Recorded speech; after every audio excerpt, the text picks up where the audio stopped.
Alright, bismillahirrahmanirrahim. Assalamualaikum warahmatullahi wabarakatuh. Sekali lagi di dalam podcast The Talking Dome. Pada hari ini, podcast yang bermanfaat mendidik jiwa kita bersama insyaAllah. Dan pada hari ini kita ada satu guest jugalah. Seperti mana yang bulan-bulan yang sudah, kita ada tetamu yang mengkongsikan pengalaman dan cerita mereka. Dan tentu sekali untuk kita berkongsikan kepada masyarakat, insyaAllah. Alright, jadi kita ada siapa pada hari ini, Ustaz Hakim? Okay, pada hari ini memperkenalkan diri saya Hakim Rosli. Baik, saya Lutfil Hadi. Dan saya Nazim Muhammad. Okay, pada hari ini in conjunction with, kalau tak silap saya sebab saya research ada World Book Day, tak silap lah ke World Book Month lah. Betul. Okay, dengan in conjunction with that, kita telah invite a very famous guest actually. Famous. Quite famous actually. Up and coming stars. Up and coming writer, Correct. researcher, and also an author of a book called In Search of an Oasis.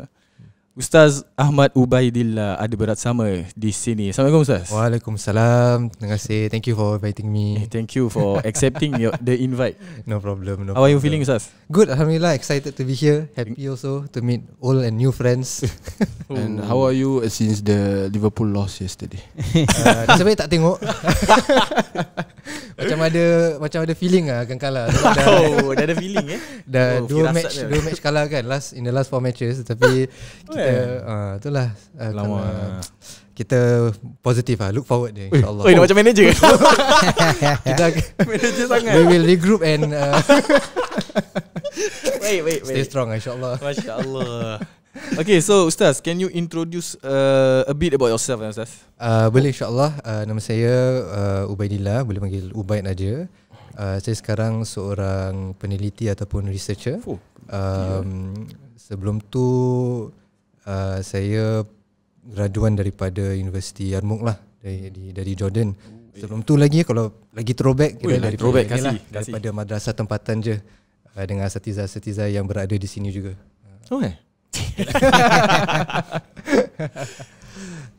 Masya Allah. Oh, thank you. Pernah tulis buku kan Ustaz? Tak silap macam ada. Ada, alhamdulillah. Saya baru publish buku novel yang pertama, iaitu In Search of an Oasis, like you said tadi. It was published 1 year ago. Dah 1 year? Yeah, 1 year ago. Bila dia punya almost 1 year lah. May almost gitu. May anniversary. May dan anniversary. Almost 1 year. It was published under Gerak Budaya publication. Enterprise. Dekat Gerak Budaya is based in KL lah, dekat Petaling Jaya. And alhamdulillah, so far the sambutan, the reception has been exceeded expectations lah, alhamdulillah. InsyaAllah. Yeah. Okay, silakan. Saya interested je bila kita nak, pada hari ni pun kita mau tu dia punya writings lah kan. betul, and the journey. Correct. So mungkin as a start, bila you rasa macam you nak jadi writer? Adakah time waktu kat Jordan, waktu kat Madrasah Junid, waktu kat Madrasah Irsyad? Sebelum tu memang interested in writing dari dulu? Ada tulis journal ke kecil-kecil ke? Dulu my first experience in writing Ana ingat that time bila primary 6 masih dekat Madrasah Junid. Primary 6 that time. Sebab dari kecil memang suka baca surat khabar tau. Kalau korang ingat, kira dulu tak ingat sangat. dulu macam selalu kena kacau, like nanti naik MRT kan, nanti diorang dulu ada kasih newspaper free. Today ataupun Times ke apalah. Kalau tak ada free, Ana akan kadang-kadang beli the newspaper tau. The new paper. The new paper. And Ana suka sebab dia ada tulis banyak pasal bola. So the new paper ni, kalau ada, tak silap Ana, kalau ada Champions League punya match pukul 2-3 pagi, nanti dia akan betul-betul fresh off the Kira betul-betul masih tengah panas. The last page last page dia akan bilang apa jadi semua. Jadi Ana akan bawa newspaper tu ke madrasah, kelas. Nanti orang budak-budak biasa, kau net tu.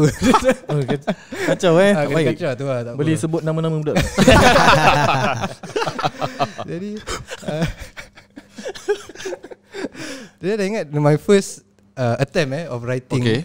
Ini tak termasuk macam composition ke apa lah. Kira yang betul-betul nak tulis sendiri kan.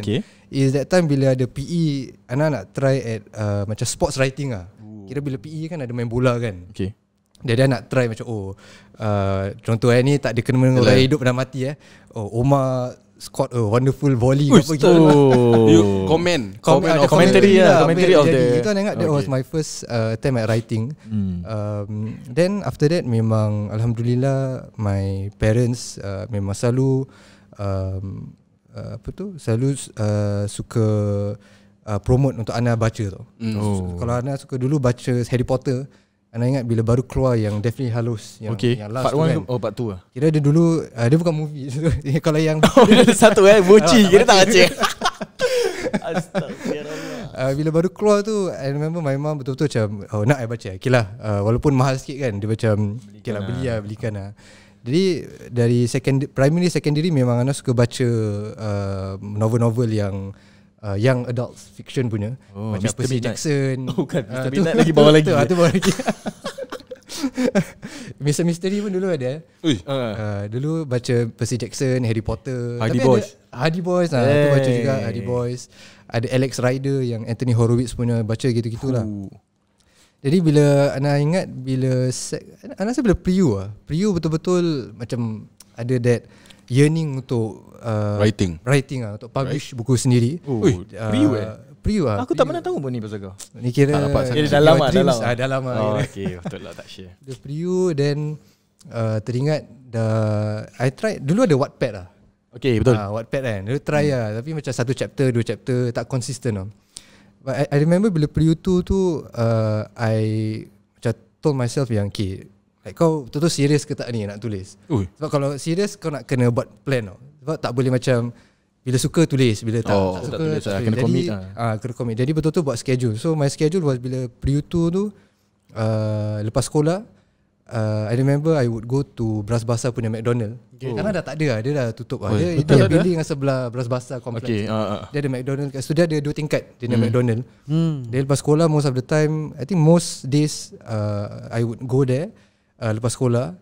Half of the time kira macam projek ikut mood jugalah kalau macam buat notes ke apa gitu kan. But half of the time 1 hour gitu I would macam tulis lah. Discipline lah. Try nearly every day either tulis ataupun plan my story lah gitu. For your buku ke macam dia just macam story apa yang dalam otak? Itu memang dah ada storyline in mind lah. Tapi that was my first attempt at writing. Itu memang took me like 2 years juga. But it was not this novel lah. It was a different punya story. Kira after dekat first year dekat Jordan yang dapat habiskan. So imagine quite long lah. Dari itu sampai first year dekat Jordan dapat habis tulis. Lepas tu hantar pergi publisher, tak dapat. The first story ni McDonald punya story. Yang ditulis di McDonald. Tapi that story lah kira. Tak dapat. Justin, so maknanya dia punya story yang tulis buku yang sekarang dah publish ni actually dari Priu tu lah. Tak, itu betul-betul lain punya. Memang lain. Yang first ni story lain. Ni lain lah. Kira yang first story tu memang lain. Then bila dah kena decline by publishers kan. Ana reflect on the story, Ana rasa it's too English mature. English juga it was too macam Ana belum cukup matang lah untuk write that kind of story. Sebab that story terlalu heavy and Ana minta inputs daripada dari my parents, daripada the publishers also, yang editors. And they also advise me yang this kind of story, the themes are very heavy. You need more time more experience as a person, as a writer. Sebab tu ada some elements of conversion lah. And also conversion tu is a very complex punya theme kan. Jadi Ana took time to reflect. Ana pun rasa okay lah, maybe aku need more time untuk more experience kan. Experience in life lah bila nak tulis macam tu. In life as a writer. Jadi after that I simpan that document, that manuscript. Then I started on this story lah yang dapat publish ni. Alhamdulillah. Tu dekat Jordan start. So tu kat Jordan start. In search of an oasis dekat Jordan. And then bila I think start bila 28 dia punya seeds tu ada bila kat Jordan. Seeds. Dia macam that idea tu ada bila kat Jordan tau. Tapi Ana betul-betul start tulis tu bila dekat Singapore time COVID. Kena balik Dia kena terpaksa balik. Korang balik dulu kan? Asal dari mana? Balik dulu dari siapa ni kira? Tak tahu. Ada table lagi. Okay, lah. Jangan Jangan lepas lah. Jangan lepas lah. Episod tu lah. Okay. So tu dapat, itu start tulis dekat Singapore time COVID, time circuit breaker. Ana ingat lagi bila circuit breaker, Kira memang tak ada kerja. tak ada kerja, benda nak betul. buat. Sebab sekolah pun that time university belum ada, diorang belum develop that online punya system, online learning punya system. Jadi betul-betul 2 minggu tu, and itu kan kena stay kat rumah. Betul. Ada Stay kat rumah, lockdown, tak ada lockdown kan. Jadi memang tak ada kerja lah. Jadi Ana ingat Ana tulis tu, usually Ana start tulis malam bila semua dah tidur. Usually sampai subuh lah. Kira kadang-kadang lepas subuh. Kira dah terang kan. Dah tulis dah terang Tak kira sempat dah subuh. Subuh lah. Subuh dia bila dah tengok kadang sambung lagi lepas subuh. Dia bila tengok dah terang kan. Dia dah aku nak kena tidur ni. Kalau tak tahu kan, nanti dah, itu pun dah start mamai juga. Faham. Dah start macam dah hilang body clock. dah macam dah merasa nak melayang kan. Tu kan tidur lah. Tapi memang that time memang honestly macam ada obsession lah at that time. That few months kan macam obsession lah. Macam Sedap lah. Macam sedap lah tu sebab dah Bila ada you momentum. write tu, you dah imagine sampai the end of the story ke macam start slowly the build up? So the way that I wrote this story is that ada guiding punya storyline, but dia tak terlalu detail tau. Sebab for me cara Ana tulis is that there must be some space untuk Ana bila tulis that particular chapter tu, there must be space for me to be creative ataupun Yalah. To spice it up spontan lah gitu. Macam yeah. dia tak boleh terlalu rigid tau. correct. Sebab kalau tulis plan 100%, mungkin ini depends on the writer lah. Sebab Ana baca some memoirs kan of writers, and ini how macam Ana motivate diri Ana jugalah. Sebab bila that time, sebab dia tak smooth sailing tau. Dia kadang-kadang story aku ni macam tak ke mana sih. Bila baca balik kan, Start lah. macam boring dia story ni, macam macam tak kick ke. Then bila Ana baca the memoirs of writers, diorang punya experience, diorang, so actually almost every writer would feel the same way tau. Bila kita write a story, bila kita baca balik, kita akan macam nak menyumpah kat diri sendiri, actually aku tulis ni teruk juga. Macam mana aku nak publish benda ni. Sama bila aku tulis composition. Tapi yang kesian kau ada teacher yang kena baca. Alhamdulillah. Tapi I don't know. So tapi that's the then bila kita bila baca pengalaman writers kan, actually that's where your perseverance as an author is tested. Sebab writer ni dia bukan tulis je, it's actually rewriting. That's actually how you really test your skill and endurance as a writer. Rewriting what? Your Rewriting thoughts? apa yang dah tulis tu, kau kira tulis bila balik baca untuk balik, then cantikkan lah. kira kena cantikkan lah. Sebab there's no writer yang tulis first time, Jadi that's how it is published. Dia akan rewrite, edit. So at first bila I went through that, I thought macam actually asal aku nak kena rewrite macam sebab I had the impression yang pada tulis tu kira tu lah, kira that's how it's meant to be. Then bila Ana baca macam experienced writers kan, macam J.K. Rowling, Stephen King, Roda Japanese, tu Ana tak baca. Tu aku tak baca. Everyone goes through the same thing. Rewriting, rewrite. Betul-betul asal lah gitu. You really refine those parts. Jadi for me, bila tulis tu memang ada general punya storyline, tapi the details tu memang Ana sengaja leave it blank. Jadi bila tulis that actual chapter, ada some boleh kreatif lah. So kadang bila tulis tu, dia macam it will take me in a entirely unexpected punya direction tau. Macam ingat aku nak tulis karakter ni, macam ilham lah gitu. Ingat nak tulis karakter ataupun storyline macam gini. Sekali betul-betul asal macam lagi interesting kalau dia gini gitu. Betul. Macam kadang tak perasan pun. Kadang bila tulis tu macam Ustaz cakap ilham kan. Tu tulis sekali actually kalau gini macam lagi bagus lagi interesting lah.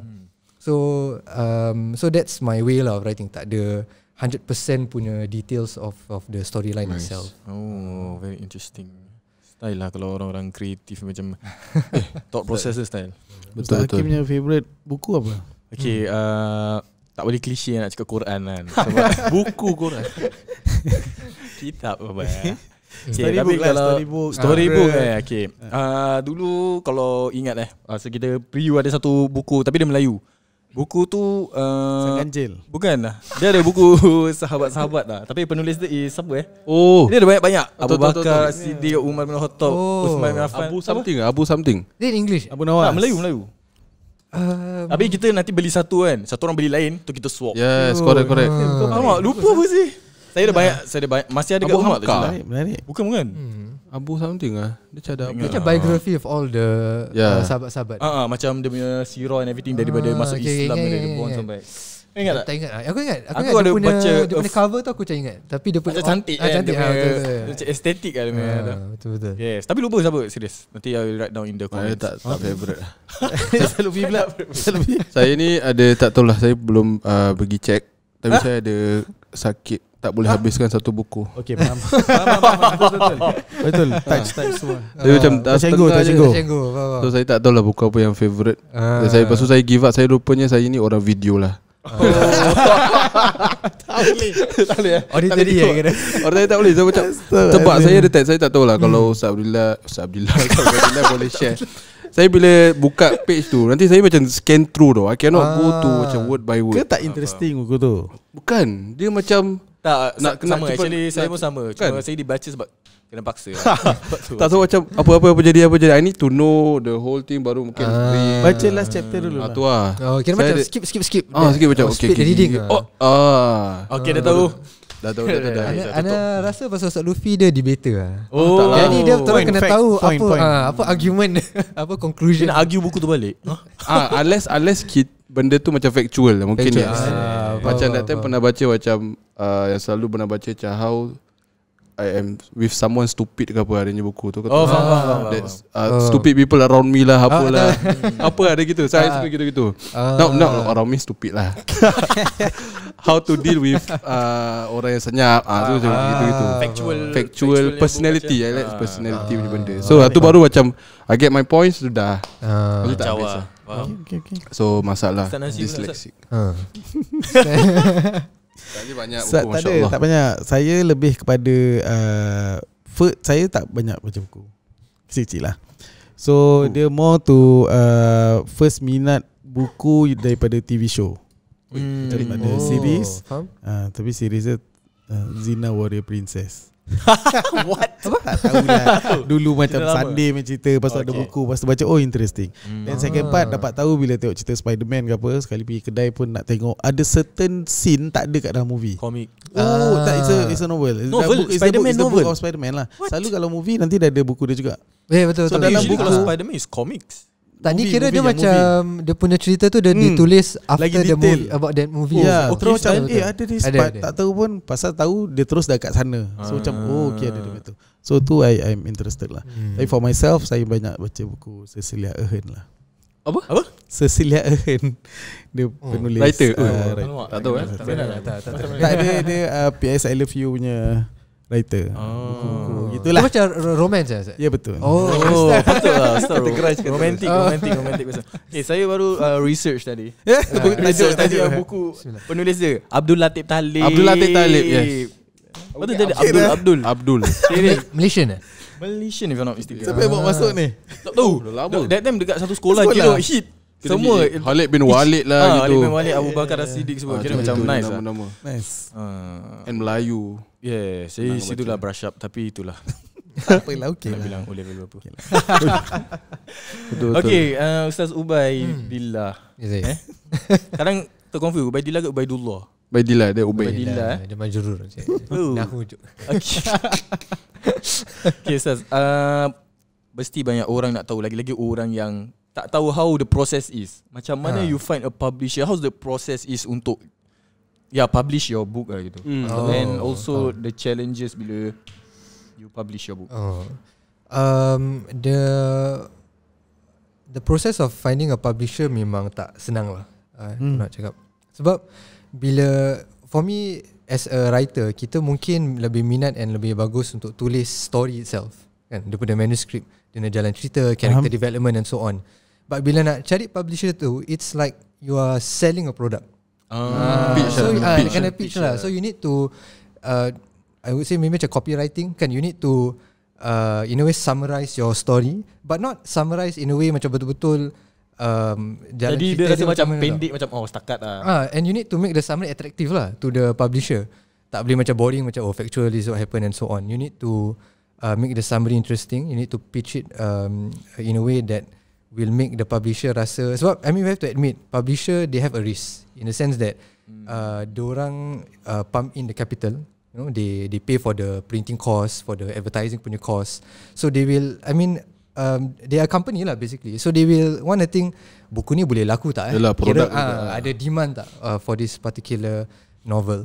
So one of the things that I was advised by an author also is to cari publisher yang suitable for your product, suitable for your story. Sama branding. Kalau contohnya kita tulis cerita macam contohnya my novel lah kan, dan nak pergi publisher yang tulis cerita budak-budak, contohnya cerita ataupun dia tulis publish buku-buku self-help kan, memang diorang macam ni tak ada kena dengan aku. So alhamdulillah Gerak Budaya is a publisher yang diorang memang selalu publish buku-buku fiction and non-fiction yang berat lah kira, yang heavy. Sebab cerita Ana kan ada pasal radicalization, ada pasal agama, you know, finding the deeper meaning of religion, of Islam and so on. So Gerak Budaya ni memang known to publish do you say not controversial, tapi memang I would say deep controversial, deep lah kind of publications. So bila cari publisher tu pun kita nak kena fikirkan about who is the audience yang kita nak target, yang kita nak target.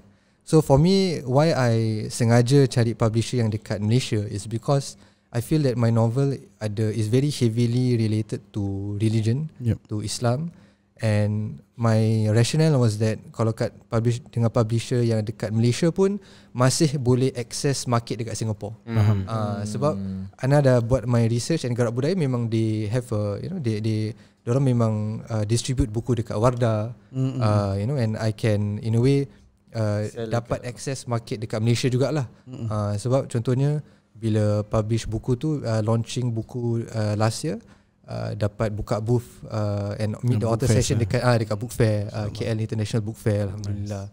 Jadi need to do your homework lah basically. And in a way you need to look at your story from your product, your novel from a different angle. Sebab and this is something that I had to overcome also. Sebab bila Ana baca cerita Ana kan, Ana tengok ni ada ke orang nak baca lepas dah habis lepas dah habis dah baca, ada orang will find it interesting ke.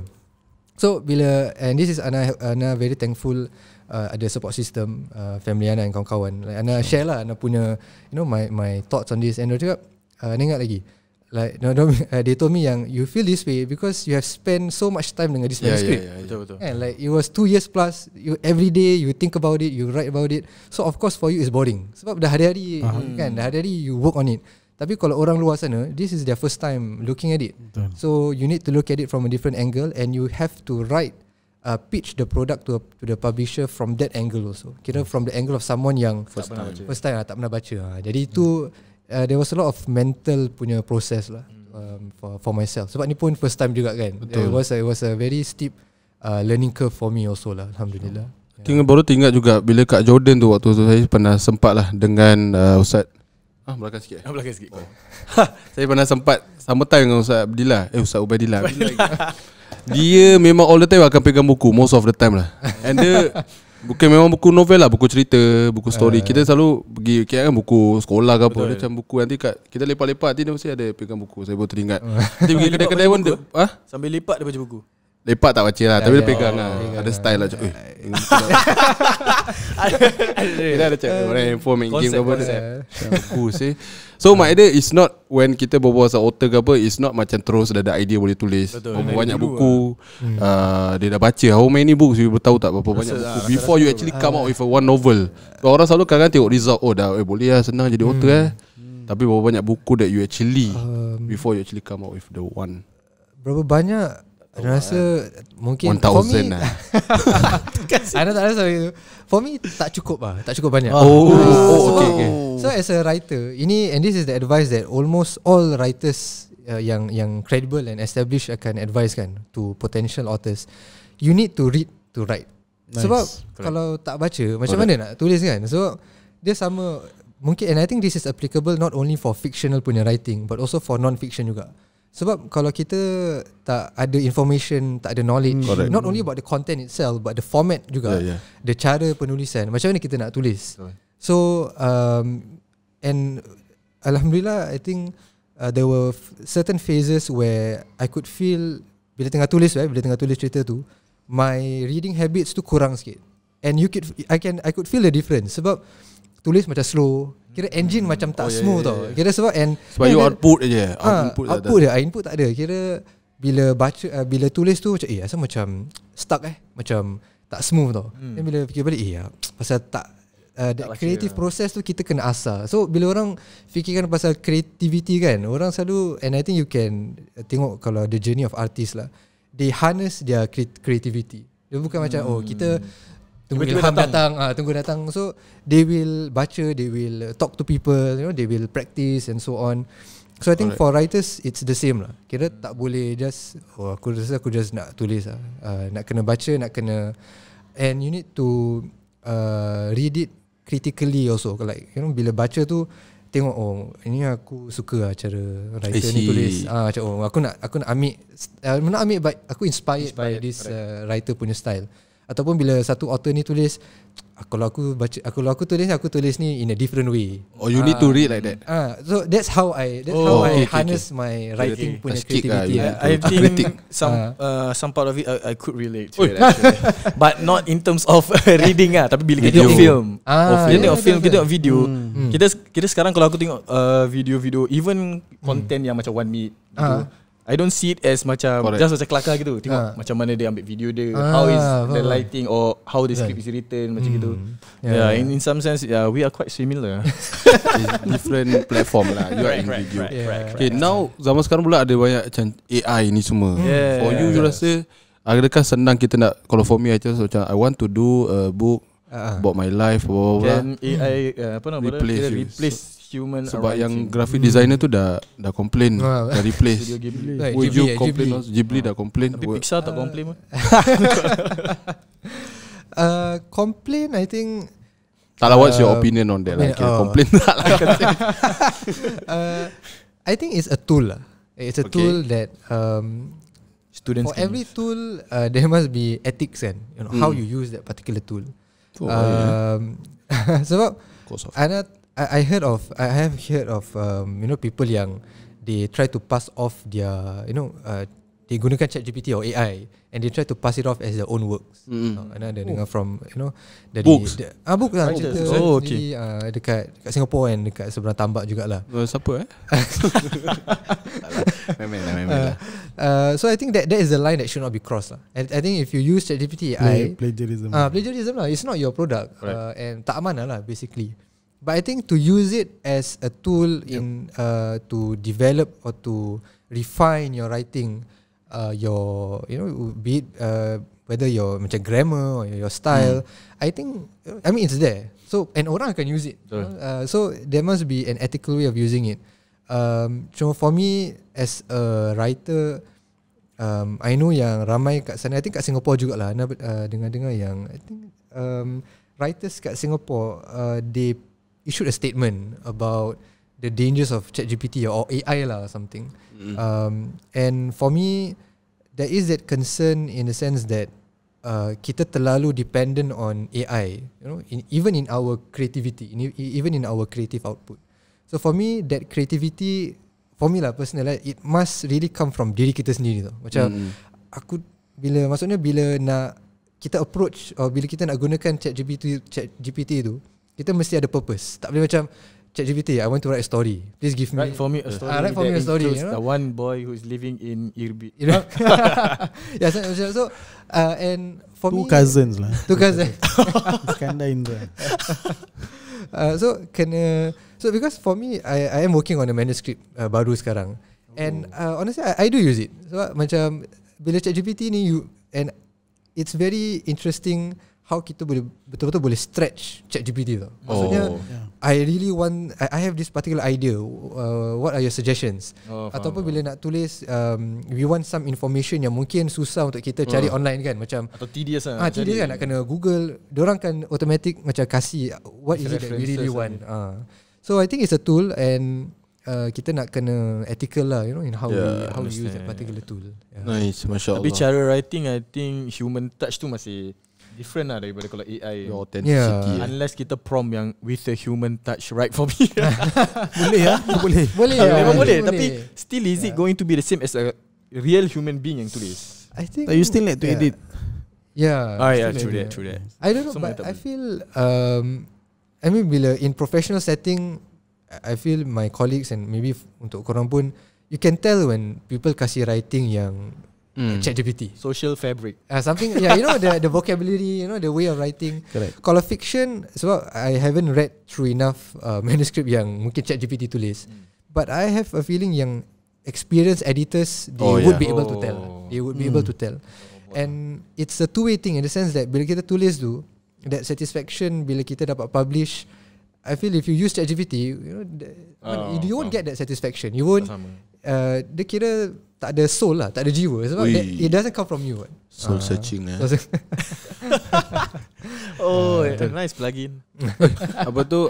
I nampak juga from your post this recent years, you banyak in the macam Malay punya Malay literature. Do you macam memang dah Nusantara and everything. Apa tu kira exactly kira actually what are you working on ataupun fighting for, I don't know.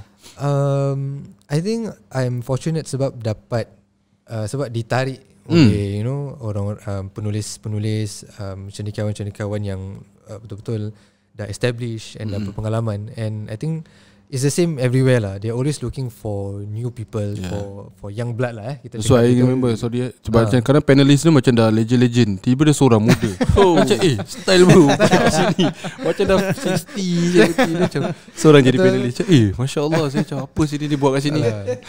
Itu basically macam representative lah. I mean, I hope it's not tokenism, but it's more to provide a different perspective lah. And for me, I'm just there to support kita punya local and regional punya arts and culture and literature lah. Kita punya seni, kita punya seniman-seniman, dan kita punya penulis-penulis, kita punya sastrawan. Sebab for me, it's important that kita local support local lah, basically. Kan? Kalau local tak support local, then siapa lagi nak support kan? And I feel kita often overlook yang kita punya local dah cukup berbakat untuk kita betul-betul engage dengan dorang punya writings and their ideas also. So and this is the realization that Ana dapat, I would say lambat tapi better late than never kan. Correct. So bila Ana tengah tulis tu this book In Search of an Oasis, then I discovered penulis-penulis tempatan yang dah tulis novel-novel hebat. Macam itu new world lah. New world tau. Sebab sebelum ni macam dekat Percy Jackson lah, apa-apa gitu semua kan. Then after that memang ada dapat baca yang klasik lah, macam apa tu, Dostoevsky, ni yang Russian punya lah, yang Ruiz Zefon and so on. Then bila dapat tengok yang local, actually diorang punya solid and lagi relatable. Sebab diorang tulis pasal masyarakat Islam Melayu, pasal masalah-masalah yang dah ada dekat Singapore. And mungkin komen sikit mungkin pasal komen education madrasah kan, sebab kita tak exposed to literature, kita tak exposed to sastra. Mungkin anda tahu yang macam certain madrasah memang diorang take sastra as a subject lah, tapi madrasah yang yang tak ada that exposure lah, tapi kita nak exposure in a different way, you know, in a different way to different things. Positif sebab kita belajar sastra, kita belajar adab kan, kita sastra Arab lah kira. Betul juga. Susah sastra juga. Jangan tanya lagi lah. Ingat. Bila dapat encounter penulisan macam arwah Cikgu Suratman Makassar, arwah Cikgu Muhammad Latif Muhammad, then diorang tulis novel-novel yang betul-betul bila baca betul feel lah. Sebab diorang tulis pasal generation, contohnya generation yang dulu tinggal kat kampung, then kena masuk bandar, HDB flat, and diorang rasa sedih. Dia rasa sedih sebab kena cara gaya kehidupan diorang kena berubah kan. So bila baca tu ni actually dapat rasa tau kira. And alhamdulillah, I think bila baca tu it really influence my writing jugalah, and how I saw and how saya menilai macam mana penulisan tu harus digunakan untuk untuk influence masyarakat. Untuk kita ni penulisan ni tak boleh kosong lah, tak boleh macam just tulis for the fun of it kan, kena ada nilai-nilai message yang message juga and so on. Aku ada question, macam mana kau jumpa publish kau? Is it kau email sampai dia reply balik ke macam mana? Yes, so my experience dengan publishers memang bittersweet. Memang ada manis dengan pahit dia juga. Sebab macam aku cakap yang first time sweet bila sour sweet sour 3 rasa 8 Belum lunch.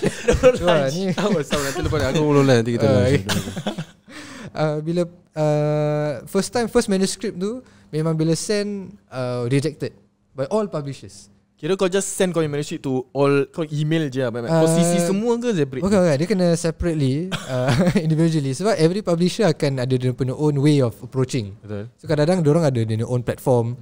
Ada yang memang suruh email sendirilah. So memang kira dari zero lah. Maksud dia kau just send macam cold apa macam cold start. Sembarang cold turkey. Cold turkey lain.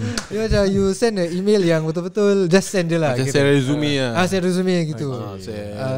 So kalau maybe orang yang tak rajin sangat, dia akan send the same proposal lah. Dia sama lah macam resume kan. Kalau malas mungkin send just sama je lah. Tapi kalau rajin sikit, you will know that certain organisation you have to tweak and edit your like how you said just now. So send tu yang first manuscript memang rejected, and I think memang itu I took it as motivation lah. Nice. So ada failure story at least. Kalau tak boring. Kau tak ada success sangat. Ni kira comeback lah. Come on lah. Nanti aku buat movie pasal kau. Dia macam comeback Liverpool 2005. Alamak, 20 tahun lalu macam comeback kan. Tapi Alhamdulillah yang second manuscript ni, yang In Search of an Oasis, memang Alhamdulillah I targeted gerak budaya. Memang Ana identify gerak budaya macam I feel this is suitable lah. The stars are aligned. And itu pun dapat support juga daripada kenalan juga. So kira macam letter of support lah gitu. Endorsement lah. Dia endorsement juga lah. Sebab I think it's the same. I think that's how the world works. Correct. Macam dia kena ada chop of approval. Dia macam bila baca, so I send to someone yang betul-betul dah establish, Dr. Azhar Ibrahim. Kira dia memang very affiliated dengan gerak budaya lah. Nice. I send him the manuscript, then I ask him, Doctor, you think ada chance tak? Do you think this is good, or do you think this is aligned dengan gerak budaya? And he said they agree, and then he kira macam kasih letter of support lah, endorsement lah for that particular manuscript. So in a way strategic lah, I feel. So life works lah. So lepas ni siapa-siapa nak tulis buku, minta letter of endorsement daripada Ubay. Tengok juga ada nak. Tak ada lah. Tengok dulu kan. Belum sampai that level lah. Tak lah. Okay. Tadi aku nak tanya satu question pun aku lupa. Apa I think ada satu dulu lah. I think bila tadi you cakap pasal apa ada writers yang lama-lama Melayu and everything, then until now to you yourself, what do you think, apa gap yang masih ada yang you rasa macam masih belum attracted to the youngest to continue this writing about Melayu, Singapore, original, Nusantara and everything? I think writing in general lah. Sebab writing, or is it something yang memang apa nama dia, memang dia dalam macam kau interested in it? Is it something kau boleh instill in someone to write ke? Aku rasa aku agree ya, memang ada gap in writing itself. Sebab kalau kita tengok, ni my observation, tak banyak penulis-penulis muda yang tulis fiction, especially in Singapore. Yang kita cakap pasal pasal masyarakat Islam kita lah. Yang ada juga, tapi the new generation tu kurang sikit as compared to zaman dulu. But zaman dulu tu macam I'm talking about 80s, 90s, diorang memang banyak tulis dalam bahasa Melayu.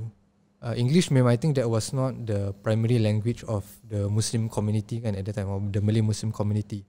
Jadi gap tu, my observation pun why I macam motivated untuk tulis this cerita kan. Sebab bila I observe and survey the literary output, the local literary punya output, memang there are certain themes and topics yang belum ada orang tulis. Tak touch lah. And contohnya is the primary or the main theme of my novel, which is radicalization, how kita practice agama daripada perspektif of someone yang belajar agama tu, kira budak madrasah ataupun yang pergi universiti Islam. There is that gap, and I think it goes both ways in the sense that memang tak ramai orang minat nak tulis fiction, and also kalau tulis tu mungkin the themes and the topics yang dia tulis tu is not entirely bukan nak cakap relevant, but it's not entirely aligned dengan apa yang masyarakat tengah go through. Sebab macam kalau kita tengok in local punya konteks, kita ada banyak fantasy punya novel, satire. Tapi kalau cakap pasal penulisan yang betul-betul cakap pasal isu-isu dalam masyarakat, problem, masalah-masalah yang masyarakat tengah hadapi, itu ada kekurangan sikit. Tapi not to say yang tak ada langsung, tapi ada kekurangan sikit.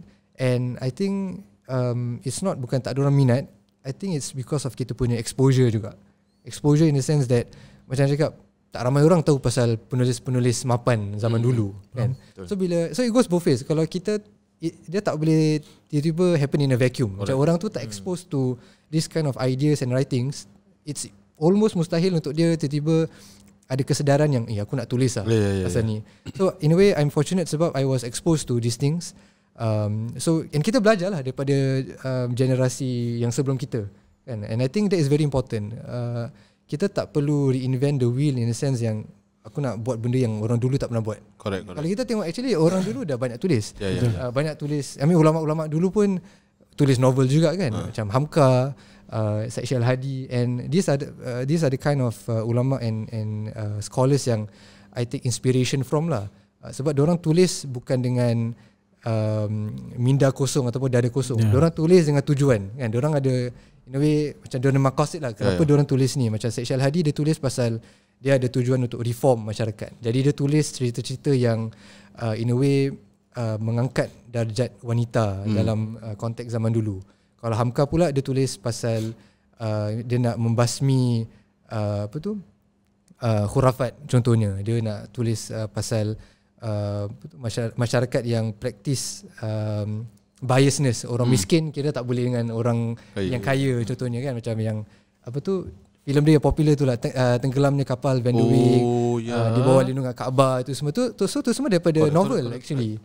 Jadi for me it's important yang kita especially as mungkin asatiza ataupun graduan-graduan daripada Universiti Islam ke apa kan, untuk kita provide content lah untuk masyarakat. And I think that's what korang buat juga kan. Macam Ustaz Luffy masih istighfar lah kira.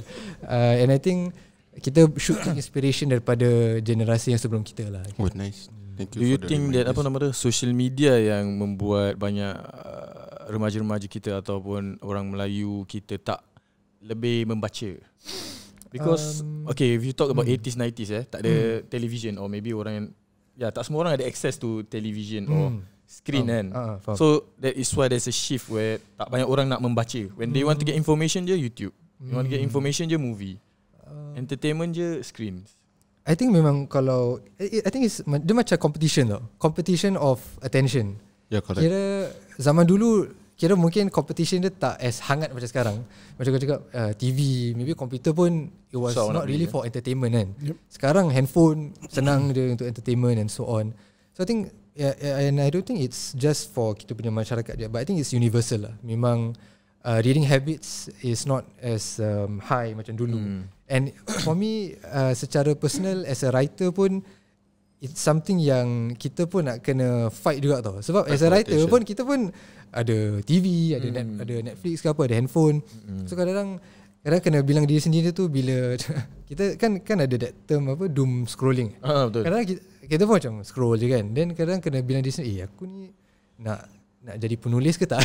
Aku ni nak write ke tak? Sebab kadang-kadang kita nak kena macam tegur diri sendiri lah, nak kena disiplin lah. But it's not easy, and I understand that lah. And I understand that sebab baca ni, writing ni, dia ada that mental punya burden kan. You bila nak tulis, baca tu kena fikir lah, kena pakai otak kan, as compared to kalau kita scroll tengok cerita kan, tengok je kan. So I think maybe that's where kita kena create that environment where writing tu orang see the value in writing, not only value but the fun in writing and reading jugalah. So sebab kalau tak orang tengok ni macam leceh lah, macam susah nak kena fikir and so on. Memang kena fikir, but that's where the fun is lah for me lah as a writer juga. Okay. So Ustaz dah rumah tangga? Belum. Okay. So kalau Ustaz dah berumah tangga, dah ada anak dan sebagainya, how would you give tips to parenting untuk kita nak anak kita minat membaca, minat menulis, how would you schedulekan dia? Because yang saya dengar yang daripada cerita Ustaz is mostly yang surat khabar, that is the main point lah, because it's a daily thing now. But the thing is, benda tu is his minat. So macam kalau parents nak instill minat, but is it so macam mana, kenapa tiba-tiba surat khabar, kenapa mungkin parents belikan ke apa ke, so what is the sila. Memang Alhamdulillah, I think from my own personal experience, my parents betul-betul lead by example. So ingat Bapak Ana, Ustaz Hir, dia memang kita ada study room. Study room tu memang ada buku-buku lah. And I think kalau rumah Ustaz selalu memang ada banyak buku-buku kan. So Ana memang dibesarkan dengan nampak banyak-banyak buku. And buku-buku tu bukan furniture kosong lah. Memang my parents akan baca buku-buku daripada that small library. And Ana ingat dulu pun my mum would, bila tengah boring, macam dulu tak ada Netflix ke apa kan, tengah boring dia macam boleh ambilkan tak apa-apa novel daripada situ. Kira then kena tengok, then ambil satu, then kadang-kadang memang ni boring boleh ambil yang lain. Macam gitu. So and I would see my parents baca juga. Baca surat khabar memang selalu ada kat rumah. I would see my parents reading. And memang ada that, alhamdulillah, kita Ana sangat beruntung sebab they were able to support my interest lah. Sebab but I think kalau kat Singapore kita ada library kan? Library memang kita ada library is one of the best in the world. Sekarang ada online, you can even pinjam online and so on. But I was always brought to the library juga. Bila dekat, dulu tinggal Sengkang, masih ingat lagi library dekat Compass Point. Sekarang dah tukar nama kan, Compass One Kau pernah tinggal Sengkang? Benar dekat Anchorvale Road. Dulu Sengkang masih ulu lagi. So I was brought up surrounded by books, and I have to give credit to madrasah juga. Sebab madrasah dulu akan ada silent reading, akan ada reading month ke apa entah semua. And that really macam influenced me lah. That really shaped me. And on top of that, for me, it's important for parents untuk kasih anak-anak baca apa yang diorang minat. Start from something even yang if it's diorang suka comic lah. Correct. So I was actually brought up by comics juga. So dulu dekat 7-Eleven dia jual comics. Kalau Archie ada, I think DC pun ada juga. DC, Marvel pun ada. And I ingat dia kalau dekat 7-Eleven tu dia macam yang tall, dia macam tinggi tau. Dia macam dia letak banyak. So and comics senang untuk budak-budak suka sebab dia gambar-gambar kan. So kalau kawan-kawan dulu kawan-kawan ada tanya juga, macam mana kau suka baca lah? Faham. Sebab aku baca macam boring lah. Then I would tell them, kau baca apa-apa yang kau suka je lah. Kau baca comics pun apa-apa okay je. So I think that really help lah untuk lead by example, and also kena kasih support lah. Aku more too interested Okay, go. Amalan-amalan lah. Yang menyenangkan untuk mendapat ilham, untuk mendapat ketenangan. Proses ke ada solat sunat 2 rakaat baru tulis ayat. Hadis something like that lah. Amalan tak ada. Kalau kena fikir asal tak ada. Tak ada particular amalan lah, tapi ataupun nasihat daripada guru-guru yang suruh amalkan benda ni agar permudahkan lagi urusannya. Okay, ada satu tu. Anda ingat bila 2019 tu dari Jordan pergi umrah. Ni kira kisah umrah kira. Pergi umrah 2019. Kira Soifi ni umrah. Panas. Panas. Anda ingat pergi bulan Mei tengah panas lah. Bila keluar tu macam terkejut sikit. Dia mana bahang dia. Bahang bibir. Bahang. And Ana sampai Mekah bila First Day Raya sampai. And at that time kan memang I still remember dapat banyak letters or email replies dari publishers yang reject. Reject tau. Lu waktu kat situ? Kira sebelum tu kat Jordan. Okay. I send it bila first year. So at that time dah, I think end of first year. So maksudnya 2018. So bila 2019 tu macam tengah bit tak sure nak sambung tulis ataupun nak macam tak sure nak continue work on that manuscript ataupun start baru punya tau. Terus book flight pergi ni kat apa? Tak kira sebab lagi murah kan. Also nasib pergi sebab kalau tak lepas COVID that time dah tak dapat balik kan. Jadi memang alhamdulillah Allah kasih peluang untuk pergi. Dia ada time dekat umrah tu, I remember tengah buat tawaf tu, bila tengah solat kat sana kan, betul-betul doa kat Allah yang I wanna be a writer yang manfaatkan masyarakat.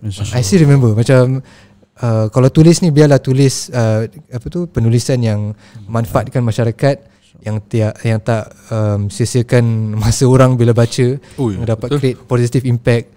I still remember bila tengah tawaf, bila tengah solat, banyak doa tu lah kira.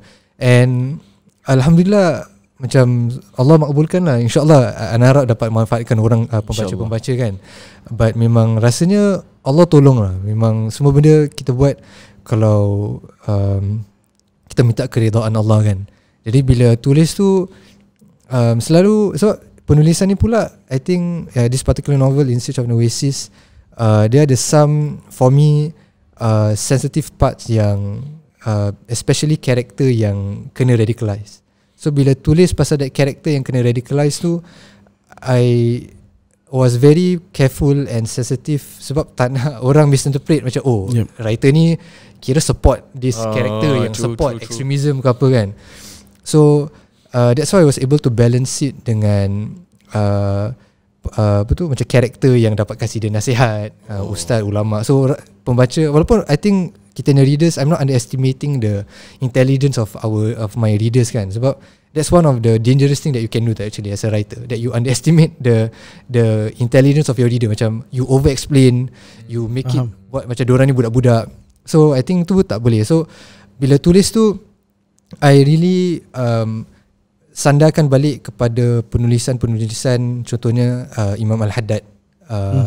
Dia ada buku Nasaihul nasihat keagamaan dan wasiat iman ke something, tak ingatlah title dia. So I really sandarkan balik my writings dengan penulisan Imam Al-Haddad, Imam Al-Ghazali, sebab I think these are ni lah memang ulama-ulama yang credible, yang established kan. So at least bila orang tanya tu, macam orang I know my references lah, my sources. Bukan kita tulis sembarang-sembarang kan. And I think memang itu dapat really help in how I was able to create that narrative where orang yang radicalized tapi dapat in a way kembali ke pangkal jalan lah. Sebab at the end of the day, cerita yang kita tulis tu kena ada mungkin tak happy ending, tapi kena ada pengajaran lah kan, kena ada positive punya element. Jadi there must be certain takeaways yang bila pembaca tu dah habis baca buku, dia macam so ini yang apa penulis tengah nak sampaikan lah. So that's what I think amalan dari segitulah. Kira bila pergi umrah tu alhamdulillah dapat berkat tanah haram jugalah, insyaAllah. Okay, I think the last question, what are your future plans? Is it, tadi you cakap ini buku pertama, adakah ada kedua, ketiga dan seterusnya? Jadi In Search of the Oasis ni is part 1. Jadi insyaAllah akan ada sequel part 2, and insyaAllah akan diterbitkan tahun ini juga, insyaAllah. Bulan depan rasanya, insyaAllah. Jadi tengah finalize the process, the editing and so on. Jadi insyaAllah akan diterbitkan bulan depan, akhir bulan 5. InsyaAllah akan ada launch di KL jugalah, insyaAllah. Dan hopefully are we the first to know about this? I This think is an exclusive. Exclusive. Memang belum publicize lagi. So insyaAllah memang ni ni kira first review. Thank you. InsyaAllah hope to buat dekat launch dekat Singapore jugalah, dekat Wardah juga, insyaAllah. So, after that doakan, I hope that after part 1 and part 2 memang the ending of the story. I hope to continue my journey as a writer lah. I think this is my way of contributing to the community. Jadi inilah perlu doa-doa semua orang. InsyaAllah kita semua akan mendoakan anda menjadi seorang writer yang terus hordi. Amin. Amin. InsyaAllah lepas ni kita semua pergi Wardah beli buku. Okay, so the book will be at In Search of Oasis in Wardah. They can get the book. This is the main ini dah keluar part 1, dah keluar. Part 2 insyaAllah the sequel InsyaAllah title dia The Golden Oasis. InsyaAllah. Kita dah jumpa lah. Dan betul. Betul. Right. Okay, terima kasih Ustaz Ubay untuk Sama-sama. pencerahannya tentang bukunya dan juga journey-nya untuk ke Oasis. So terima kasih. Untuk ini ada sedikit pengumuman, bukan pengumuman lah, tapi untuk menjadi penderma tetap atau memberikan sumbangan sekali bagi Masjid Al-Istighfar, sila layari alistighfar.com/donate, alistighfar.com/donate, DONATE, atau lalukan pembayaran melalui PayNow ke UEN S99MQ0014H. Ya. Terima kasih atas penerimaan anda dapat support Masjid Al-Istighfar dan juga program-program dakwah yang berjalan langsung di Masjid Al-Istighfar. Alright, Dengan Alhamdulillah. itu, Ustaz Zulfi. Alhamdulillah, terima kasih sekali kita ucapkan pada Ustaz Sama-sama. Ubaidillah. Terima kasih Masya-Allah semua. perkongsian pada hari ini, dan insya-Allah kita mendoakan agar ia bermanfaat lah untuk kita semua juga insya-Allah. Amin. Terima kasih, kita bertemu dalam kesempatan. Assalamualaikum warahmatullahi wabarakatuh. Wabarakatuh. Terima kasih.